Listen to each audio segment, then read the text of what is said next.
नमस्कार। अनय साहित्य क्लासेस की आज की कक्षा में आप सभी का बहुत बहुत स्वागत है। आज की कक्षा सिद्ध साहित्य पर आधारित है। हिंदी साहित्य का इतिहास पढ़ाया जा रहा है। सिद्ध साहित्य में आज हम सिद्ध के प्रथम कवि सरहपा और सबरपा पर चर्चा करेंगे। सरहपा जो कि हिंदी के प्रथम कवि माने जाते हैं और इनका समय 7वीं सदी माना जाता है। सरहपा ये हिंदी के प्रथम कवि हैं। जाति के ब्राह्मण थे, हिंदी के प्रथम कवि थे और जाति के ब्राह्मण थे। प्रथम कवि है, जाति के ब्राह्मण थे। वज्रयान में प्रवेश करने के कारण इनका नाम सरोज वज्र पड़ा। वज्रयान, सहजयान, मंत्रयान जो बौद्ध से निकली हुई ये एक परंपरा है सिद्धों की, जो मंत्रों के द्वारा, तंत्रों के द्वारा सिद्ध प्राप्त किए थे और उससे काम बनाते थे। मंत्रयान, सिद्धयान थे। ये वज्रयान में प्रवेश करने के कारण इनका नाम सरोज वज्र पड़ा और राहुल भद्र नाम दिया गया। इनका नाम क्या था?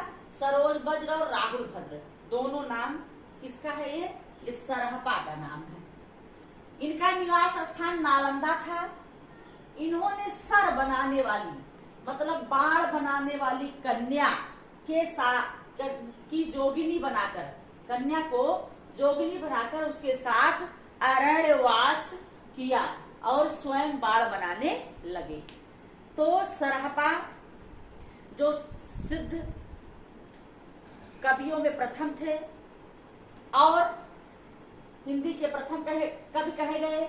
जाति के ब्राह्मण थे, सिद्ध कवि थे। वज्रयान में प्रवेश करने के कारण इनका नाम सरोज वज्र पड़ा और राहुल भद्र भी इन्हें कहा जाता था, इनका नाम दिया गया। और नालंदा के निवासी थे सरहपा। इन्होंने सर बनाने वाली की कन्या को जोगिन बनाकर उसके साथ अरण्यवास किया और स्वयं बाण बनाने लगे। बाण बनाने लगे, इसीलिए इनका नाम सरहपा पड़ गया। इनका नाम सरहपा पड़ा।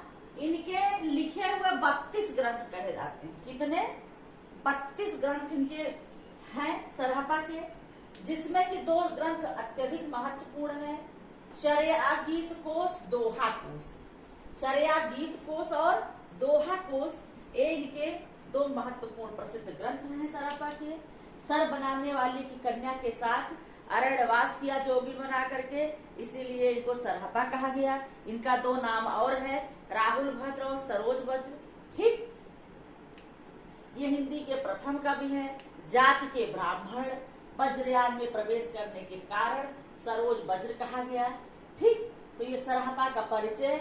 इनके लिए महत्वपूर्ण प्रश्न बनेगा। इनके ग्रंथों की संख्या 32 है और इनके जो महत्वपूर्ण इनके 2 ग्रंथ हैं, चर्या गीत कोश और दोहा कोश बहुत महत्वपूर्ण है। दोहा कोश पूछा गया है। दोहा कोश किसकी रचना है? सरहपा की रचना है। इनका 2 नाम है, सरोज वज्र और राहुल भद्र इनका नाम है। जाति के ब्राह्मण थे। ठीक है, तो इस प्रकार से ये सरहपा। दूसरे कवि है सबरपा। ये सरहपा के शिष्य तथा लुइपा के गुरु थे। ये सरहपा के क्या थे? शिष्य थे, लुइपा के गुरु थे। ये सबरों के वेशभूषा के कारण सबरपा कहलाए। ये सबरों की वेशभूषा में सदैव रहते थे, इसीलिए इन्हें सबरपा कहा गया। इन्होंने मोह माया का विरोध कर सहज जीवन पर बल दिया। सबरपा ने मोह माया का विरोध किया, सहज जीवन पर बल दिया। सबरों के वेशभूषा में रहने के कारण इन्हें क्या कहा गया? इन्हें कहा गया सबरपा। ये सरहपा के शिष्य थे और लोइपा के गुरु थे। तो आज जो है सिद्ध साहित्य में प्रथम कवि सरहपा और सबरपा, इन 2 कवियों को मैंने आपको बताया और समझाया और आप लोग अच्छे से समझ भी गए होंगे सरहपा के विषय में। सरहपा हिंदी साहित्य के प्रथम कवि, जाति के ब्राह्मण थे। इनका नाम सरोज वज्र, राहुल भद्र था और ये सर बनाने वाले के साथ, कन्या के साथ अरण्यवास किया जोगिन बना करके, इसलिए इनका नाम सरहपा पड़ा। इनके 32 ग्रंथ हैं और इनके 2 महत्वपूर्ण ग्रंथ चर्या गीत कोश और दोहा कोश। दोहा कोश अत्यधिक महत्वपूर्ण है, पूछा जा चुका है।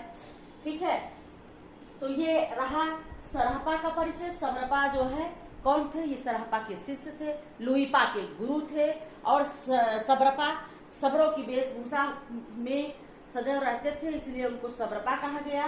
और ये जो है मोह माया का विरोध कर सहजीवन पर बल दिया, कौन? सबरपा ने। तो आज की कक्षा में इतना ही, फिर अगली कक्षा में आपको हम मिलेंगे। आप लोग हमारे चैनल से जुड़े रहें, चैनल को लाइक करें, शेयर करें और सब्सक्राइब करें, और सदैव हमारे द्वारा आपको एक एक जो है क्लासेस दी जाएंगी, आप उन्हें देखिए, लिखिए, पढ़िए, समझिए। आज की कक्षा में इतना ही, फिर आपसे मिलेंगे। धन्यवाद।